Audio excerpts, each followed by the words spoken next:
Hi, Captain Peter Cutsey again. This is part two of the non-normal checklist. The pilot flying does not need to repeat the information, but must acknowledge that the information was heard and understood. In other words, the pilot monitoring reading a checklist will pause at the end of each statement or each sentence and wait for a response from the pilot flying.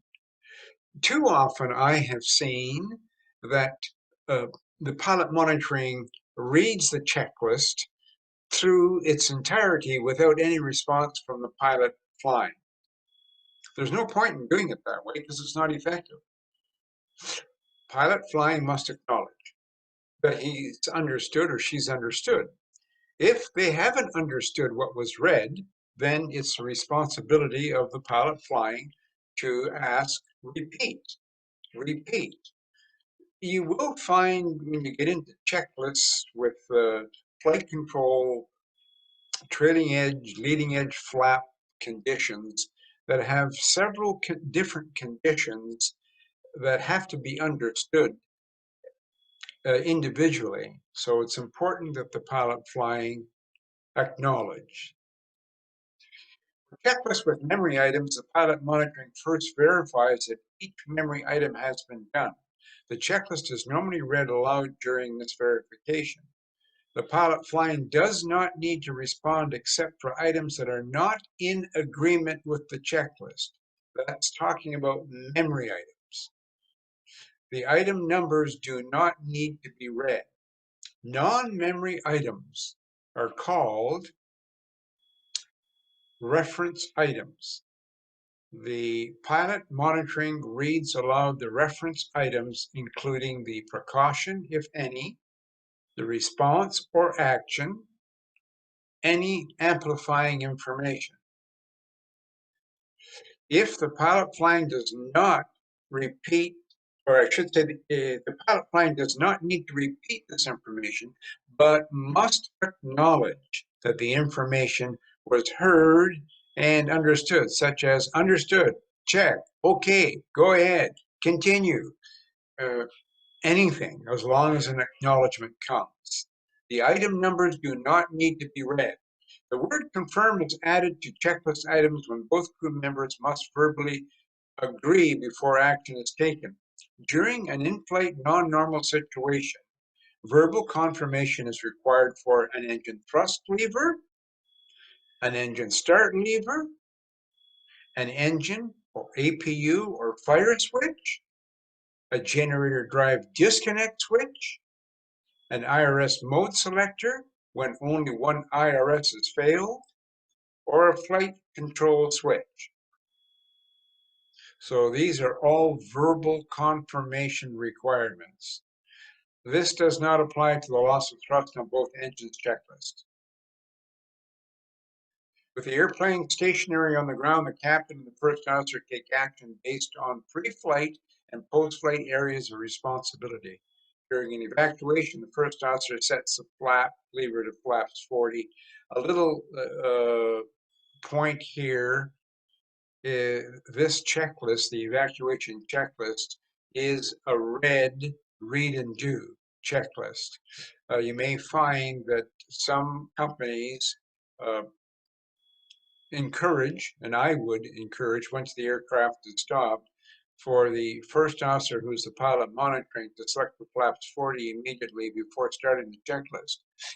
If you're at a flaps 1 takeoff and you've rejected a takeoff, it could take several seconds before the flap would actually move to a flap 40 position. Therefore, moving the flap lever to flap 40 position initially, then starting the evacuation checklist, could save a lot of very important time. Here's an important point highlighted because many of my students have asked questions regarding this particular point of, can a crew member do a reference item by memory? Now, the pilot flying may also direct reference checklists to be done by memory if no hazard is created by such actions, or if the situation does not allow reference to the checklist. Moving the flaps to flaps 40 on an evacuation after a rejected takeoff could come in this category and kind of makes sense to me. Follow your SOPs.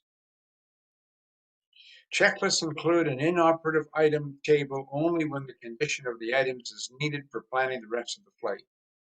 The inoperative items, including consequences, if any, are read aloud by the pilot monitoring. The pilot flying does not need to repeat this information, but must acknowledge that the information was heard and understood. Roger. Check. Yes. Understood.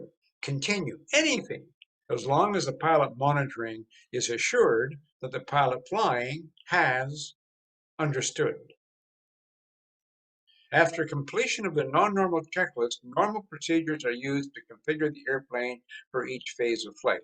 However, there is a caveat.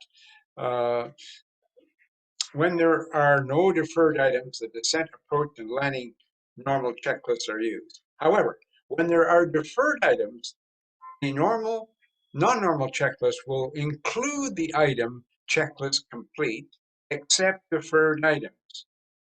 And the deferred items will actually include the descent, approach, and landing checklist. So you would follow the non-normal checklist to do those items when the checklist complete, except for deferred item statement is part of the checklist. At the end of a checklist, there are 4 squares, which means the checklist is complete. And the pilot monitoring at the end of the checklist would say, engine fire, severe damage, separation, non-normal checklist complete. Non-normal checklist legend, redirection symbol. That's the symbol to redirect you to go to another area. The separator symbol comes at the end, or I should say after the memory items. So the memory items would come first, separator signal, and then the read and do checklist. Task divider symbol. The task divider symbol is used to indicate the end of one task and the beginning of another task. Decision symbol, choose one or the other. The decision symbol is simply used to identify possible choices. Precaution symbol is used to identify information that the flight crew must consider before taking action. All right, that is the end of the non-normal checklist instructions. Look forward to more videos on discussions and briefings on items that I'll choose from the QRH of utmost importance, such as engine fire, severe damage, separation. Remember, that checklist is a 3-barreled checklist.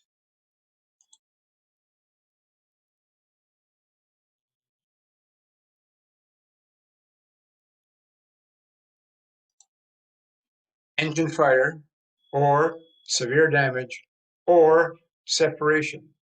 So we'll discuss checklists such as this one in future videos. Again, all my information is on the screen. If you want a pre-briefing online with your partner on Zoom, get in touch with me and I'll gladly give you a briefing free of charge. Thank you and enjoy your flying.